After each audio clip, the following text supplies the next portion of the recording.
सभी सुधी साधकों को मेरा बहुत प्रणाम, बहुत अभिनंदन। दोस्तों, सभी भाई बहनों का भी बहुत अभिनंदन। आज की इस 10वीं कक्षा में आज हम 11वीं कक्षा में आज हम जो चर्चा कर रहे हैं वह हठ योग के पहले अध्याय के अंतिम लगभग 15-16 श्लोकों की आज हम चर्चा करेंगे। मैंने कुछ कार्यकर्ताओं से जब चर्चा की तो लोगों ने कहा जी बहुत आनंद आ रहा है और एक बड़ा अन्य नया विषय है। तो भाई बापू पाड़लकर जी से चर्चा हो रही थी तो कल उन्होंने कहा कि बहुत अधिक हम श्लोक पे ना जाकर यदि उसका सार तत्व रखते रहें और यदि इसी एक महीने में यदि कक्षा संपन्न हो पाए तो हठ योग पूरा हो पाए तो बहुत अच्छा रहेगा। तो मैंने कहा प्रयास करते हैं। अभी सीधा हम चलते हैं आज के इस कक्षा के दृष्टिकोण से। जहां कल हमने समाप्त किया था, जो विषय था वो पद्मासन के ऊपर था। पद्मासन और सिद्धासन को लेकर मैंने कहा कि 9 श्लोक सिद्धासन के और 7 श्लोक पद्मासन, अर्थात इतना ज्यादा केयरफुली, इतना ज्यादा स्ट्रेस दिया गया है इन 2 आसनों के ऊपर और उसकी पूरा विधान बताया गया है कि कैसे उसमें त्रिबंध लगना चाहिए और वह त्रिबंध लगाने से कैसे सिद्धासन हमारे जो साधना है उसको पूरा करने का कार्य करता है और किस प्रकार सभी रोगों से मुक्त करने का कार्य पद्मासन करता है। पद्मासन में भी उन्होंने बद्ध पद्मासन को लेकर विशेष रूप से कहा है। तो आप प्रयास किया करें कि बद्ध पद्मासन में बैठें। जो बच्चे हैं, जो युवा हैं, उन्हें तो निश्चित रूप से बद्ध पद्मासन के ऊपर मुझे इतनी जानकारी नहीं थी कि इतना बड़ा महत्व इस आसनों का इसमें इंगित है। आज हम जो चर्चा करेंगे वो सिंहासन और भद्रासन की चर्चा करेंगे। सिंहासन और भद्रासन भी अपने आप में अनूठे प्रकार के आसन हैं और वो किस प्रकार हमारे लिए हितकर हैं उसके विषय में आप समझेंगे। सिंहासन भवेद तत् पूजितम योगी पुंगवे बंद त्रियसंधानम कुरुते च आसनो उत्तमम। वो कहते हैं this becomes simhasana posture and this is respected by the great yogis. It facilitates the 3 bandhas and is the best of all the asanas. अब वो फिर सिंहासन के विषय में भी गौरव प्रदान करने के लिए कह रहे हैं कि ये सब आसनों में भी यह बेस्ट आसन है। वो त्रिबंध के साथ जब हम सिंहासन के विषय में बात कर रहे हैं और सिंहासन के विषय में बात करते हुए योगी स्वात्माराम जी एक बात विशेष रूप से कह रहे हैं, उसकी चर्चा करेंगे। Swatmarama ascribes its effect as facilitator of all the 3 bandhas. तीनों प्रकार के बंध इसमें सहजता पूर्वक लगते हैं। This can be experienced also by the practitioners of this asana. ये लोगों ने जो इसका अनुभूत करते हैं, अनुभव करने वाले लोग योगियों ने लिखा है। इसमें करना क्या है कि आपके जो मूल बंद है, जो मूल द्वार है, गुदा द्वार है, उस पर यदि हम दबाव डालते हैं, मूल बंद में बैठते हैं और उसके बाद अपनी जिह्वा को कहाँ लगाते हैं, आउट रिजल्ट्स विद दी उद्यान बंद। और वह उद्यान बंद में हम अपने ठोडी को बिल्कुल चेस्ट के साथ लगा देते हैं और जलंधर बंद लगाते हैं, open along with the tongue out, और जिह्वा इसमें बाहर रहती है। आपने देखा होगा कि पद्मासन में एक ऐसी स्थिति आई थी कि हम कह रहे थे कि पद्मासन में आपकी जिह्वा अग्रदंत को टच करे, ऐसे, परंतु सिंहासन में वो जिह्वा बाहर निकालने की बात कर रहे हैं। जिह्वा बाहर निकालते हुए त्रिबंध लगाते हुए उस प्रक्रिया को करने की बात कर रहे हैं। परंतु इस टेक्स्ट में इसकी विषय में लिखा नहीं, परंतु तीनों बंधों को फैसिलिटेट करता है। ये 52 नंबर श्लोक हम पढ़ रहे थे। इसी प्रकार वो जो हम बात करते हैं, आगे हम चलते हैं तो एवं आसनम बंधेषु योग इंद्रो विगत श्रमः अभ्यस्येन नाड़िका शुद्धिम मुद्रा आदि पवन क्रियाम। तो वो कह रहे हैं कि in this way due to the practice of various asanas great yogi after getting rid of fatigue practice purification of nadi and practices related with पवनः प्राणायामः मुद्रा एटसेट्रा। इतना महत्वपूर्ण यह श्लोक है। 55वां श्लोक की हम बात कर रहे थे, परंतु उससे पहले जो बात आई सिंहासन और सिंहासन, सिद्धासन और सिंहासन के साथ साथ उसके बाद जो क्रम आ रहा था वह आ रहा है वो भद्रासन का आ रहा है। भद्रासन में बीच में रह गया था एक श्लोक, वो था 53 नंबर श्लोक। वो कहते हैं place both the heels below the scrotum on there either side of perineum, place left heel towards the left side of perineum and right heel towards the right side. तो इसमें भी हम आपको दिखाते हैं भद्रासन और सिंहासन।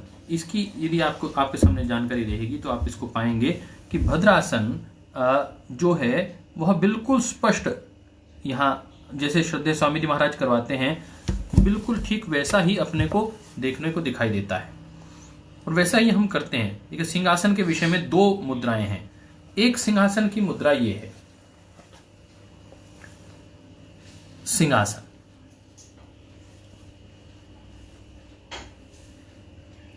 और जिसमें जिह्वा बाहर निकली हुई है और जलंधर बंद लगा हुआ है। और दूसरी इसमें जो है दूसरी प्रक्रिया जो सिंहासन की है वो श्रद्धेय स्वामी जी महाराज जिस प्रकार करवाते हैं वह यह है।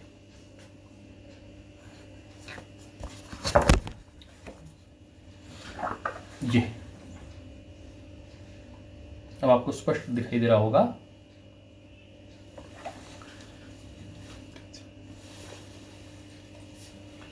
ये हमने सिंहासन के विषय में देखा। और भद्रासन, भद्रासन में दो प्रकार की टेक्निक है। वो कह रहे हैं कि वज्रासन में बैठकर आप अपने घुटनों को जितना खोल सकें उतना खोलें, उसे हम भद्रासन कहते हैं। तो यह भद्रासन की पीछे की मुद्रा है। किस प्रकार यह भद्रासन दृष्टिगोचर होता है वह इसको देख लें।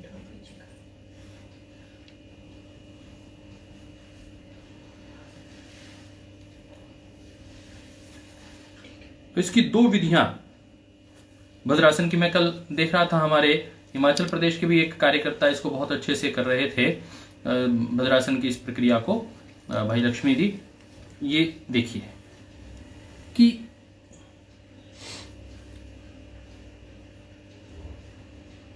ये भद्रासन जो एक बैलेंसिंग आसन के रूप में भी है और साथ में यह साधना का अभ्यास क्रम भी इसके माध्यम से आगे बढ़ता है।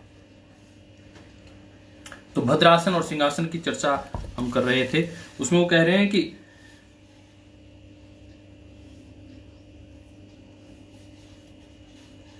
It destroys all the diseases, ये सब प्रकार के रोगों से मुक्त करता है। This is also said to be the Gorakshasana by the accomplished yogi. जैसे आपने देखा यह गौरक्ष आसन के रूप में भी इसको कहा जाता है।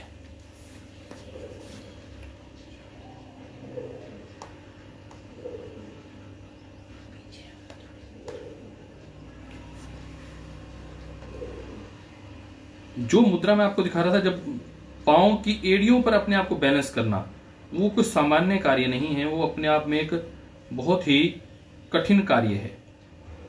और ये इसे गोरक्ष आसन के रूप में भी एड़ियों पर बैठना, बैलेंस करना, ये अपने आप में एक बहुत ही प्रभावी आसन के रूप में कहा गया है। इसकी हम चर्चाएं आगे बढ़ाएंगे, इसको आगे उसका दृष्टिगोचर करेंगे।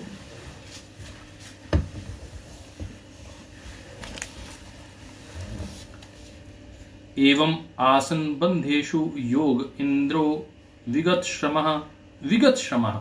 इस 55वां श्लोक पर हम विशेष रूप से इस पर अंडरलाइन कर लीजिए। मैंने जब इसको 2-3 बार पढ़ा तो मुझे बड़ा आनंद आया इसका, जिसमें इसने कहा this verse indicates that nadi का शुद्धि practice which is fundamentally a practice of pranayama and involving respiration should not be practised when there is fatigue in the body. उन्होंने कहा कि जिस वक्त आपके शरीर में श्रम हो, थकावट महसूस हो, उस वक्त नाड़ी शुद्धि प्रैक्टिस नहीं करनी चाहिए, जो मतलब प्राणायाम है।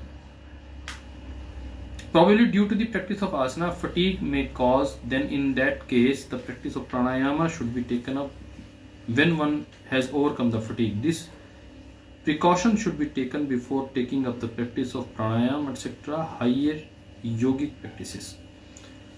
प्राणायाम से साधना में प्रवेश होता है, जैसे कहा अंतरंग योग और बाह्य योग।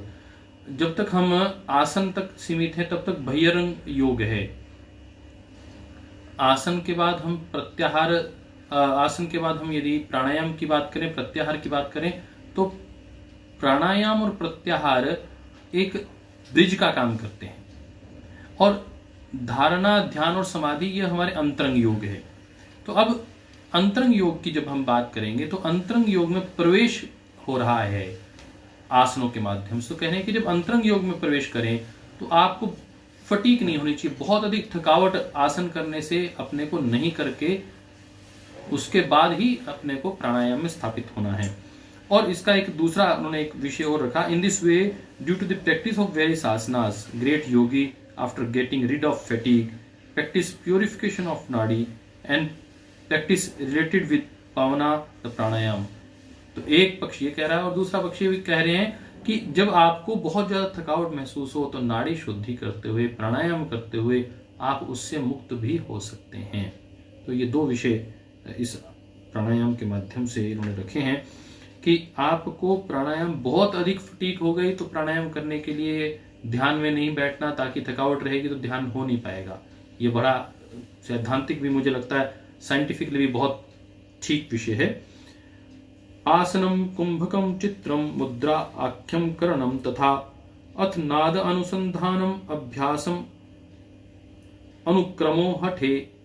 तो कह रहे हैं कि हठ योग में जो क्रम है वो क्रम बिल्कुल स्पष्ट है कि पहले आसन करना है, फिर कुंभक करना है, फिर आपको मुद्रा करनी है, उसके बाद आपको नाद अनुसंधान करना है। Asana kumbhaka different types of techniques known as mudra and nadi nadanusandhana is the sequence of practice of hatha yoga.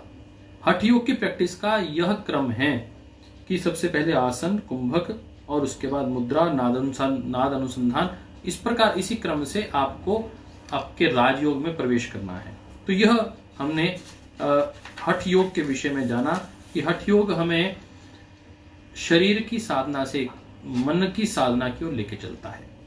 मन को कैसे साधें, तो कह रहे हैं कि अब आसनों की बात तो हो गई, परंतु एक बड़ी महत्वपूर्ण बात है कि आपका मन तो आपके अन्न से बनता है। तो अन्न अत्यंत उपयोगी है और महत्वपूर्ण है। तो अन्न कैसा होना चाहिए, तो उन्होंने कहा अन्न उसके विषय में तो हम बताएंगे। पहले ये होना चाहिए कि आपका मिताहार होना चाहिए, आपको उतना खाना चाहिए जितना आपके शरीर के लिए उपयोगी हो। और वो डिस्क्रिप्शन कर रहे हैं, पूरा साइंटिफिकली डिस्क्राइब कर रहे हैं कि आपका जो पेट है उसका 1/4 हिस्सा खाना खाने के बाद भी खाली रहे आहार माना जाएगा, नहीं तो वो मित आहार नहीं माना जाएगा। यदि आपने ठूस ठूस के भोजन कर लिया और आप कहें प्राणायाम सिद्ध होगा, आसन सिद्ध होगा, बिल्कुल नहीं होगा। तो यह स्पष्टता से स्वामी स्वात्माराम जी कह रहे हैं। ब्रह्मचारी मिताहारी त्यागी योग प्रायणः अब्ददा दूर्धवम भवेत सिद्धो नात्र कार्य विचारणः। उन्होंने कहा कि साधका प्रैक्टिसिंग सेलिबेसी का मतलब है कि ब्रह्मचर्य का जो पालन कर रहे हैं, मॉडरेशन इन डाइट, और जिनकी डाइट मिताहारी है, और रिनंसिएशन जिन्होंने त्याग कर दिया है, and devoted practice of yoga, जो निरंतर योग का अभ्यास कर रहे हैं। योग अंगानुष्ठानात्, योग अंग के सभी अनुष्ठानों को जो नियमित रूप से कर रहे हैं, उनके लिए भवेत सिद्धो नात्र कार्य विचारणः, उनके लिए जो योग की सिद्धि है अब्दत ऊर्ध्वम, वह 1 वर्ष में ही पूर्ण हो जाती है।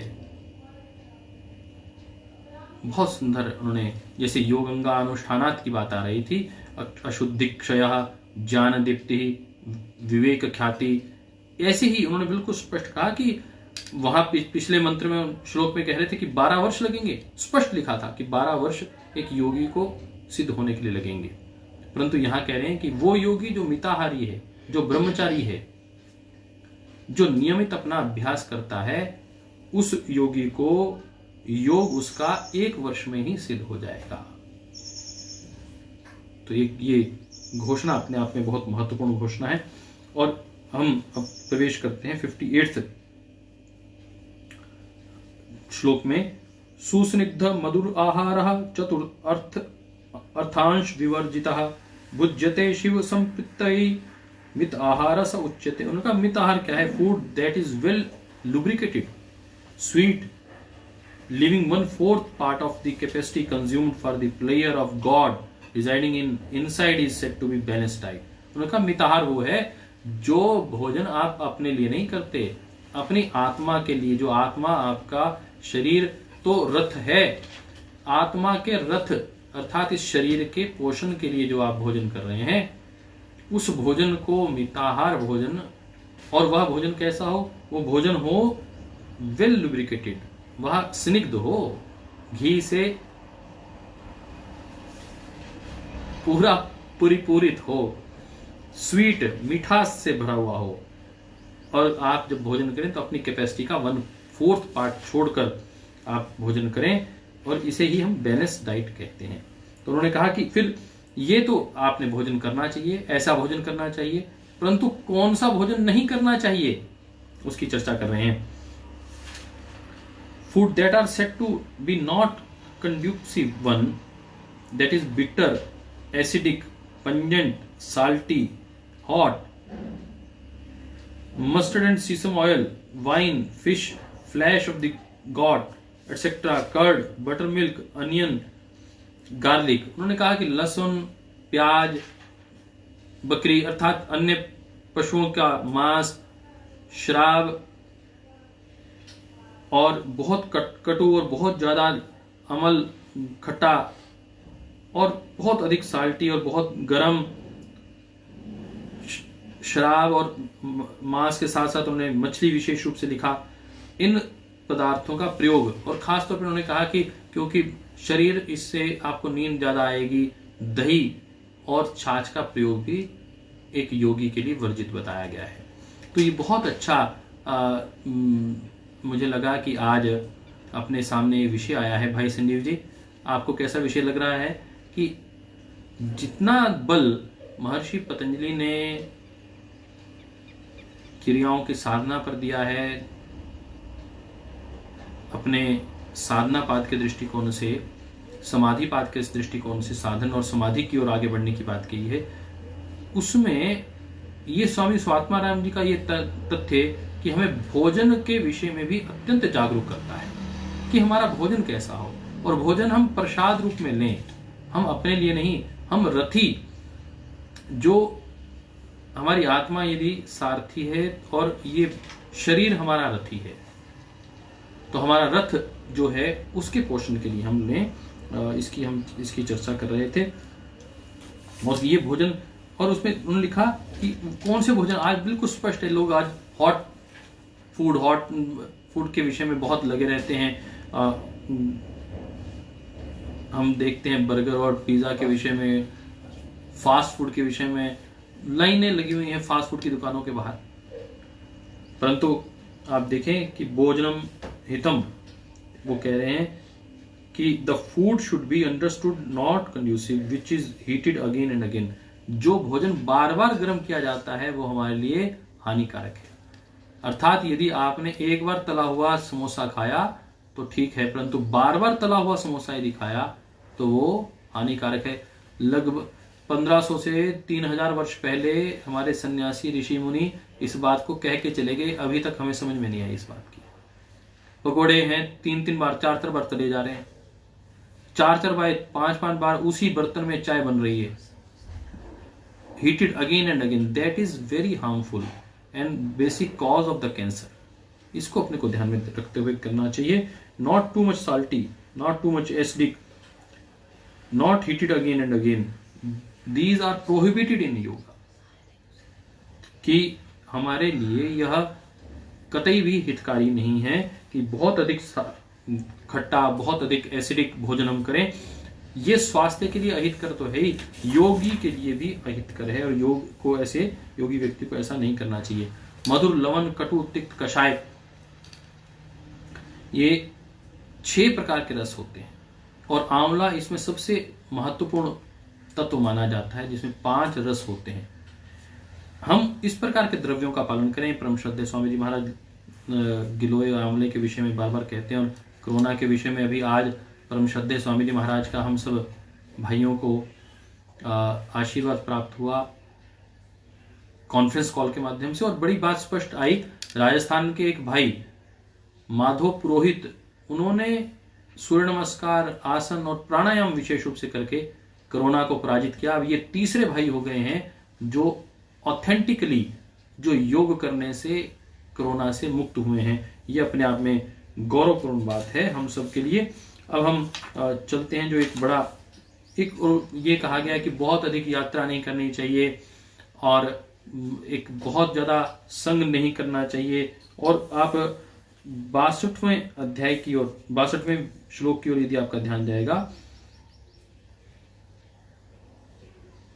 कहा कि किन किन का सत्संग करना चाहिए। जो बहुत दुष्ट लोग हैं, कपटी लोग हैं, उनका सत्संग नहीं करना चाहिए, उनसे दूर रहना चाहिए। उसके बाद वो कहते हैं कि कौन सा भोजन सबसे अच्छा है। उन्होंने कहा कि फिर wheat, rice, barley, good grains, केवल एक, ऐसा नहीं कहा कि आपको गेहूं ही खानी चाहिए, केवल चावल ही खाना चाहिए, ऐसा नहीं कहा।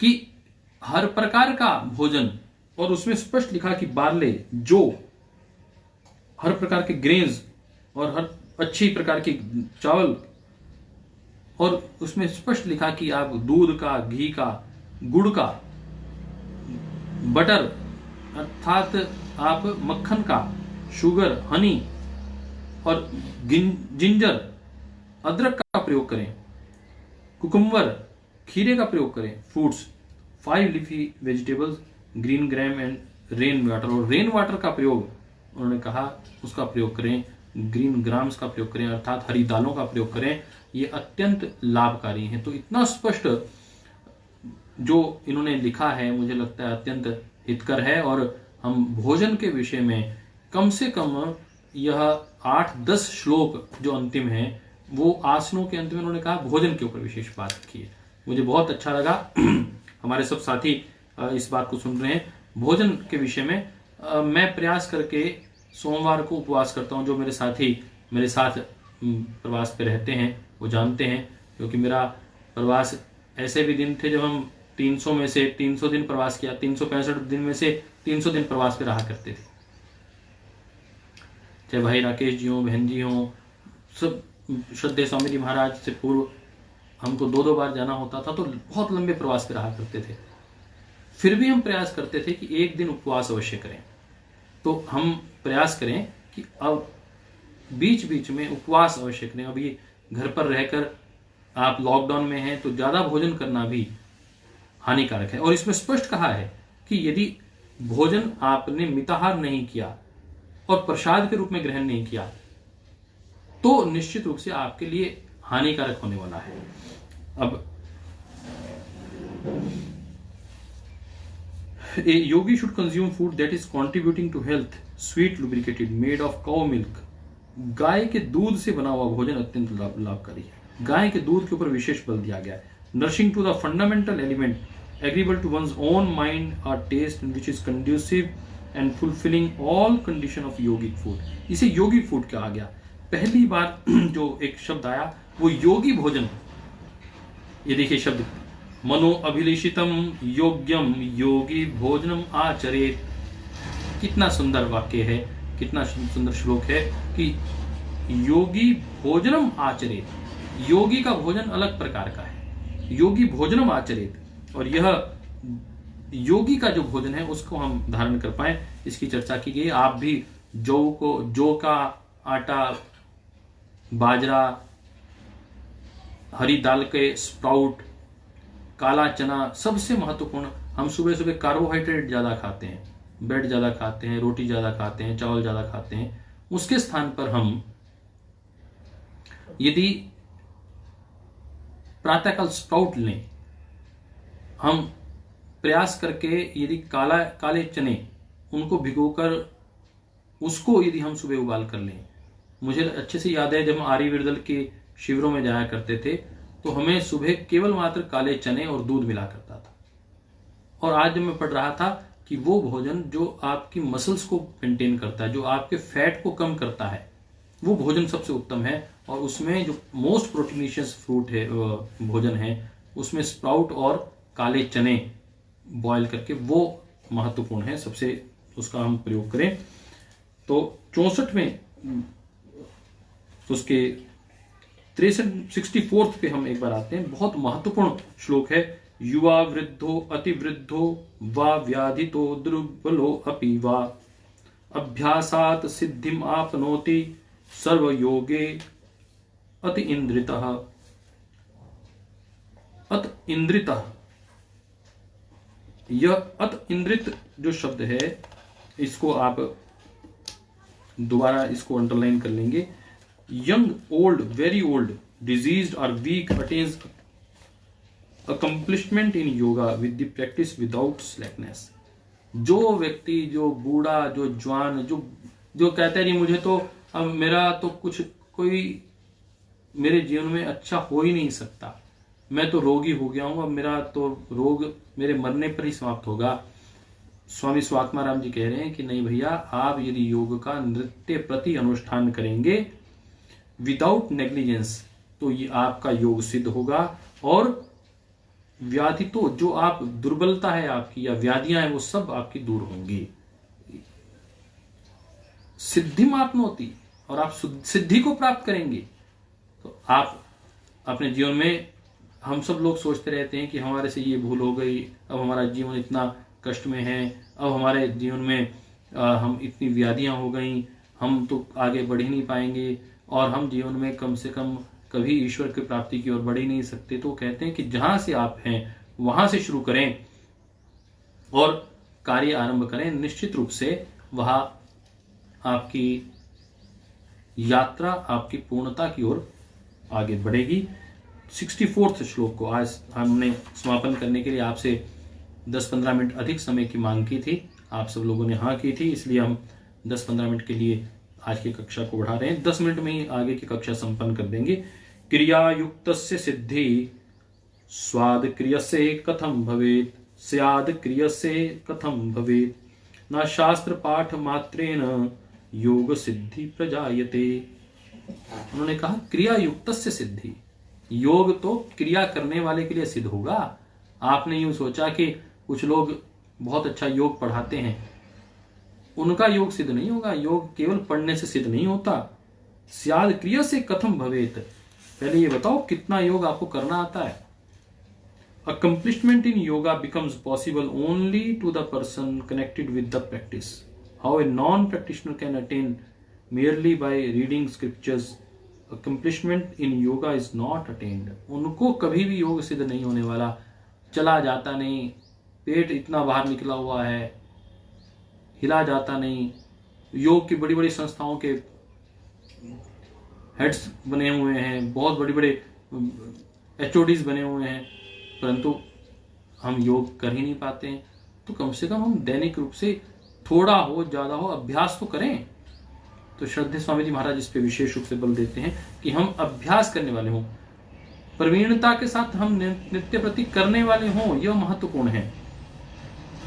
न वेश धारणम सिद्धे कारणम न च तत्कथा, क्रियेव कारणम सिद्धे सत्यमेत तत्र संशय।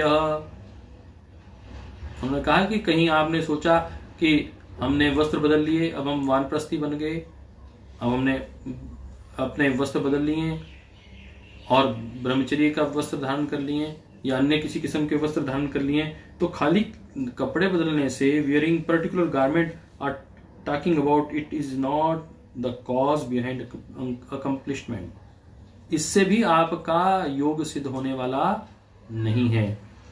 It is only the practice that is the cause behind accomplishment. It is the truth and there is no doubt about it. केवल मात्र यही सत्य है, बाकी सब झूठ है। केवल योग आचरण, योग आचरण है। यदि आपके जीवन में योग का आचरण नहीं आता है, आप भोजन पर नियंत्रण नहीं है, आपकी वाणी पर, व्यवहार पर नियंत्रण नहीं है। कल मैं एक बात चर्चा कर रहा था, प्रमाद, कि आपने किसी को कोई बात कहनी है और आप भूलवश उसको ज्यादा कह बैठते हैं, ज्यादा गुस्सा कर देते हैं, तो वाणी का प्रमाद है। आप किसी के ऊपर हाथ नहीं उठाना, उसको आते जाते चपेट लगा देते हैं, तो वह व्यक्ति यदि उससे आहत होता है तो वह ना भी हो तो भी वह मन का, आपके शरीर का वो प्रमाद है, मन से जुड़ा हुआ प्रमाद है। तो मन की अतिक्रिया और निष्क्रियता दोनों ही प्रमाद हैं। मन कार्य करने के लिए इच्छा नहीं कर रहा है और सोया ही हुआ है, और सुबह जागना था, अलार्म लगाया, श्रद्धेय स्वामी जी महाराज ने कहा सुबह 5 बजे उठकर ध्यान की कक्षा में आना है, परंतु बहुत से साथी आए ही नहीं। ऐसा ना हो, सुबह उठें तो फिर अपना उठकर ध्यान करके उसके बाद ही अगले कार्य में लगें। तो जिस वक्त आपको उठना उस वक्त उठें, नहीं तो मन का यह प्रमाद, वाणी का प्रमाद ऐसा ना हो। ये प्रमाद शब्द का हमने कल भी चर्चा की थी। और अब हम इसके अंतिम श्लोक की ओर बढ़ रहे हैं, और वो 66वां श्लोक है। पीठानि कुंभकाष्ट्रः दिव्यानि कर्णानि च सर्वन्यापि हठाभ्यासम राजयोग फल अवधि। उन्होंने कहा कि केवल मात्र 1 साल या 12 साल तक की जो हमने कहा है योग करने से आप निश्चित रूप से पार हो जाएंगे हठ योग के अभ्यास की, तो ऐसा नहीं है। पीठानि कुंभकाश्चित्रः, वेरियस आसनास, डिफरेंट कुंभकास, पीठानि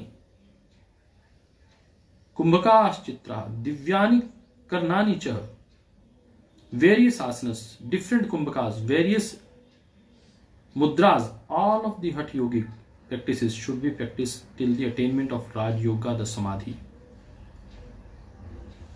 महर्षि पतंजलि का जो लक्ष्य है समाधि, योगः समाधि, महर्षि व्यास कहते हैं बार बार योगः समाधि, योगा ही समाधान है।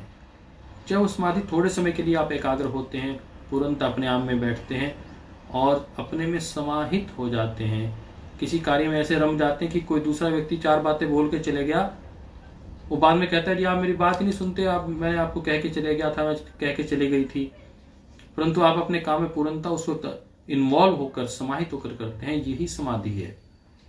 हाँ, एक सामान्य व्यक्ति के लिए थोड़े समय के लिए समाधि होती है, परंतु योगी के लिए एक लंबे कालखंड तक समाहित होकर, एक कालखंड में, एक कार्य विशेष में संलग्न होकर, मग्न होकर बैठना होता है, उसे समाधि कहते हैं।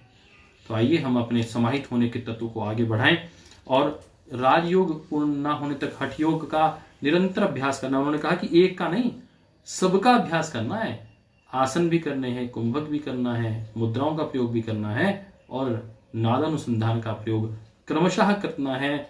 मंत्र का लंबा गहरा नाद भी आपकी साधना की अंतिम अवस्था में आपका संबल बनेगा। इस भाव को कहते हुए इति स्वात्माराम विरचितायाम हठ योग प्रदीपिकायाम प्रथमोपदेशः, और यह पहले अध्याय का यहाँ समापन हो रहा है। और स्वात्माराम जी को अभिनंदन करते हुए, उनको नमन करते हुए हठ योग प्रदीपिका के इस पहले जो लेसन है उसको आज हम समापन की ओर ले जाते हैं। इस पे हमने अन्य अनेक प्रकार के आसनों की चर्चा की है और उसके बाद आते आते हमने भोजन के ऊपर चर्चा की है, व्यवहार कैसा होना चाहिए, केवल मात्र के कपड़े बदलने से व्यक्ति का जीवन नहीं बदलता, आचरण कैसा है वो महत्वपूर्ण है, इसकी चर्चा की गई है। श्रद्धेय स्वामी जी महाराज बार बार इस बात को कहते हैं कि व्यक्ति के चित्र की नहीं, चरित्र की पूजा करो, और यही इसका मूल तत्व है। आइए हम अपने जीवन को बदलें और अपने आहार व्यवहार को बदलते हुए एक सिद्धि को प्राप्त करें, और लक्ष्य वही है राजयोग को सिद्ध करना। राजयोग में सिद्धि का अर्थ है समाधि को प्राप्त करना। आइए आज के समापन के इस क्रम में चलते हैं डॉक्टर ज्योति आर्य जी के पास। डॉक्टर ज्योति, मैंने कल भी बताया था कि योग की शिक्षिका भी रही हैं, पतंजलि योग पीठ में निरंतर सुबह उठकर योग की कक्षाएं 3:30 बजे उठकर मेरे साथ जाया भी करती थी। और आज कल आपके सामने इन्होंने जो ब्लड की बात रखी थी, हमने उस दिन चर्चा की थी, पहले दिन हल्के से चर्चा आई थी कि आपका ब्लड कैसा है, आपको जैसा ब्लड है, ब्लड ही ट्रांसपोर्ट करता है, आपका मूल शक्ति का जो संचार का केंद्र है वह रक्त है, और रक्त का जो किस रूप में है, वह रक्त एसिडिक है या बेसिक है या न्यूट्रल है। तो हमने कहा था कि वह अल्कलाइन है, उसकी हल्की सी मात्रा एसिड से ऊपर की हो रहे। तो कल बहुत अच्छी चर्चा डॉक्टर ज्योति ने रखी थी, आज इसी चर्चा को आगे बढ़ा रहे हैं डॉक्टर ज्योति 5 मिनट के लिए, और उसके बाद फिर हम सामूहिक प्रार्थना करके समापन करेंगे। आप सब लोग तब तक बने रहिए। ओम। ओम। कल हमने रक्त के धातु के बारे में जाना था, रक्त के कंपोनेंट्स के बारे में जाना था, ब्लड के आरबीसी, डब्ल्यूबीसी और प्लेटलेट्स, इसके बारे में जानकारी प्राप्त की थी। आज कुछ और जानकारी के साथ आगे बढ़ते हैं। आरबीसीज में एक कंपोनेंट होता है एचबी, हीमोग्लोबिन, सब हम लोग जानते हैं जिसको बोलते हैं हीमोग्लोबिन। हीम मतलब आयरन, आयरन मतलब लोह होता है, तो लोहा जो होता है, और ग्लोबिन एक प्रोटीन होता है। हीमोग्लोबिन हमारा कितना होना चाहिए, नॉर्मल वैल्यूज बता रहे हैं। जो फीमेल्स में है वो 11 से 14 होना चाहिए, ग्राम परसेंटेज जो भी है, यूनिट्स में इसमें नहीं बता रही हूँ आपको। और मेल्स में 13 से 16 तक होना चाहिए, और 8 से कम हो जाएगा तो वो एनीमिया, वो बीमारी के रूप में, रोग के रूप में आ जाएगा। और डब्ल्यूबीसी आपको बताई थी मैंने 4 से 11,000 तक, और प्लेटलेट्स 2 से 5 लाख तक होने चाहिए। उसके बाद ब्लड बनता कहाँ है? ब्लड हमारे बोन मैरो में बनता है। बोन मैरो मतलब जो हमारी अस्थियां होती हैं उसके अंदर मज्जा होती है, स्पंज जैसा पदार्थ होता है। अस्थियां बाहर से इतनी सख्त होती हैं, लेकिन अंदर खोल में उसके मज्जा जैसा पदार्थ होता है, उसमें ब्लड सेल्स बनती हैं। इसलिए आप सुनते हो कि बोन मैरो ट्रांसप्लांट किया गया, जिसमें ब्लड सेल नहीं बनती हैं, उनमें बोन मैरो फिर किसी और से मैच करके डाली जाती है। बोन मैरो में ब्लड बनता है। और क्लियर कहाँ होता है? जब एक जैसे आरबीसीज है, उनकी आयु 120 दिन है, उसके बाद वो शरीर में डीजनरेट हो जाएगी। तो उसके बाद वो डीजनरेट होगी तो वो किस में जाएगी? उसका साफ करने का काम कौन करेगा? स्प्लीन, लीवर और किडनी। लीवर और स्प्लीन में ये साफ होती हैं। स्प्लीन बोलते हैं तिल्ली को। और उसके बाद ब्लड का सप्लाई जो होती है वो सारे शरीर में होती है। तो सबसे ज्यादा सप्लाई, देखो 1 मिनट तो बात दूर है, 1 सेकंड भी सप्लाई कहीं पे ब्लड की आप रोक नहीं सकते शरीर में। तो सबसे ज्यादा जो ब्लड सप्लाई होती है वो लीवर में होती है। कितनी ब्लड की सप्लाई? 1350 ml 1 मिनट में लीवर में ब्लड सप्लाई होता है। और किडनी में 1100 ml होता है, और ब्रेन में 700 ml 1 मिनट में ब्लड सप्लाई होती है। अगर इसमें जरा सी भी त्रुटि आए, जरा सी भी रुकावट आए, या और कोई चीज, एयर भी आ जाए, तो भी वो हमारे शरीर के लिए हानिकारक होती है। और मेन ये था कि ब्लड का फंक्शन क्या है, हमारे शरीर में क्या क्या काम करता है ब्लड एक ट्रांसपोर्ट का मीडियम है। जो भी शरीर में जाना है, बॉडी में सारे शरीर में पहुंचाना है, तो ब्लड से पहुंचाया जाता है। आप देखते ही हैं जब पेशेंट बहुत बीमार होता है तो उसको कहाँ पे इंजेक्शन जल्दी हम चिकित्सा करने के लिए कहाँ देते हैं? ब्लड में देते हैं, ताकि सारे शरीर में उसका इफेक्ट जल्दी से हो जाए। तो ब्लड का काम क्या है? सारे शरीर में डिस्ट्रीब्यूशन करना। किस किस चीज का डिस्ट्रीब्यूशन करता है ये? प्रोटीन जो होते हैं, प्रोटीन भी सारे शरीर में जाते हैं। मिनरल्स, सोडियम और पोटेशियम, ये सारे मिनरल्स होते हैं। इनके आधार पर ही चीजों का आदान प्रदान होता है सेल्स में। अगर सोडियम नहीं होगा तो भी व्यक्ति की मृत्यु हो सकती है। कहते हैं इसमें सोडियम कम हो गया, नमक कम हो गया। तो ये जो इलेक्ट्रोलाइट्स हैं, ये सारे कहाँ होते हैं? ब्लड के से जाते हैं। शुगर आप टेस्ट करते हैं तो ब्लड से टेस्ट की जाती है, सबको पता है। तो शुगर जो है वो भी ट्रांसपोर्ट किससे होती है? ब्लड से होती है। उसके बाद हार्मोन्स हमारे ब्रेन में, शरीर में जहां भी स्रावित होते हैं, तो वो सारे शरीर से में अपने कार्यस्थल तक जाते किससे हैं? वो ब्लड के द्वारा जाते हैं। और जो ब्लड की सेल्स होती हैं, जैसे हीमोग्लोबिन आपको बताया, आरबीसी जो होती हैं, रेड ब्लड सेल्स, इनका काम क्या होता है? ऑक्सीजन को लेके जाना। हीमोग्लोबिन अपने साथ ऑक्सीजन बांध लेता है और वो सारे शरीर में लेके जाता है। ऑक्सीजन को लेके जाना तो एक काम है, लेकिन कार्बन डाइऑक्साइड को वापस लाना दूसरा महत्वपूर्ण काम है। अगर कार्बन डाइऑक्साइड वापस नहीं आएगी तो उसके बाद वो अगली बार ऑक्सीजन नहीं ले जा सकता। तो इसलिए जो मेटाबोलाइट वेस्ट है, जो शरीर में वेस्ट पदार्थ बन रहे हैं, उसको वापस लाना भी ब्लड का काम है। Carbon dioxide, uric acid, urea, इन सबको क्लियर करना भी ब्लड का काम है। उसके बाद WBCs आपको बताया था, श्वेत रक्त कणिकाएं जो होती हैं वो इन्फेक्शन से लड़ती हैं, हमारी इम्यूनिटी बनाती हैं। हमारे जो आजकल हम सुन रहे हैं कोरोना है, किसको इफेक्ट नहीं कर रहा, किसको इफेक्ट नहीं कर रहा? उन लोगों को जिनकी इम्यूनिटी अच्छी है। प्राणायाम योग से क्या करते हैं, हम अपनी इम्यूनिटी बढ़ा रहे हैं। इम्यूनिटी बढ़ेगी तो हमारे जो रोग प्रतिरोधक क्षमता है वो बढ़ेगी, रोगों से लड़ने की शक्ति बढ़ेगी। प्लेटलेट्स जो है वो क्या काम करती हैं, ब्लड क्लॉटिंग का काम करती हैं। तो प्लेटलेट भी किस में होती हैं, ब्लड में होती हैं। जहां पे जख्म हुआ वहीं पे प्लेटलेट चली जाएंगी और उसको खून को बहने से रोकेंगी। तो ये काम भी ब्लड का है। और सबसे महत्वपूर्ण काम रेगुलेशन ऑफ टेम्परेचर, बॉडी में टेम्परेचर मेंटेन करता है ब्लड। आप देखते हैं जब व्यक्ति की मृत्यु हो जाती है तो शरीर उसका ठंडा पड़ जाता है, क्योंकि ब्लड सर्कुलेशन बंद हो जाता है। तो ये आज हमने क्या जानकारी ली कि ब्लड के क्या क्या प्रमुख कार्य हैं, और कल हम लेंगे जानकारी कि ब्लड की कमी से क्या क्या शरीर में रोग होते हैं और उसको कैसे दूर किया जा सकता है, और हमें क्या क्या डाइट, योग लेनी चाहिए, प्राणायाम क्या क्या करने चाहिए ब्लड को सही मात्रा में हमारे शरीर में बनाए रखने के लिए। ओम। अब मैं डॉक्टर साहब को दे रही हूँ। आइए आज की कक्षा को सामूहिक प्रार्थना के साथ समष्टि के लिए प्रार्थना करते हुए हम कक्षा को संपन्न करेंगे। और कल ठीक 11 बजे प्रातःकाल 11 बजे मिलेंगे, और कभी 11 बजे की कक्षा यदि नहीं हो पाएगी तो फिर 3:30 बजे मिला करेंगे। तो ये निश्चित हो गया आप सब लोगों के लिए कि यद्यपि ये कक्षा प्रातःकाल 11 बजे होगी, परंतु किसी कारण, जैसे आज परम श्रद्धेय स्वामी जी महाराज का हमें संदेश मिलना था, निर्देश मिलना था। पिछली बार हम एक यज्ञ पर पूर्णाहुति में व्यस्त हुए थे, तो फिर वह कक्षा 3:30 बजे हुआ करेगी। तो इसके लिए बार बार अब कम्युनिकेशन नहीं होगा।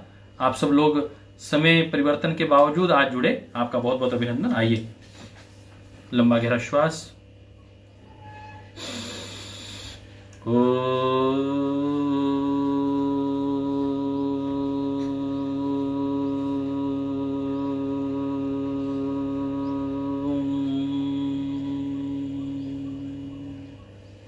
30 सेकंड के लिए मौन।